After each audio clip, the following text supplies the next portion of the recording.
Ma'am, আমি কি মায়ের কবিতাটা বলবো? হ্যাঁ, বল। এমন যদি হতো, লিখেছেন কবি সুকুমার বড়ুয়া। এমন যদি হতো, ইচ্ছে হলে আমি হতাম প্রজাপতির মতো, নানা রঙের ফুলের পরে বসে যেতাম চুপটি করে, খেয়াল মতো নানা ফুলের সুবাস নিতাম কত। এমন যদি হতো, পাখি হয়ে পেরিয়ে যেতাম তো পাহাড় নদী, দেশ বিদেশের অবাক ছবি এক পলকে দেখে সবই, 7টি সাগর পাড়িয়ে দিতাম উড়ে নিরবধি।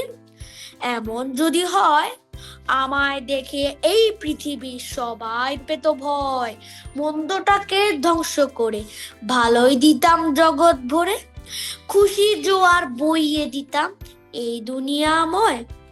এমন যদি হয়, একটি লাপে হঠাৎ আমি চাঁদে পৌঁছেছি, গ্রহ থেকে গ্রহান্তরে দেখে শুনে ভালো করে, লক্ষ যুগের অন্তবাদী জানতে ছুটেছি। ধন্যবাদ সবাইকে।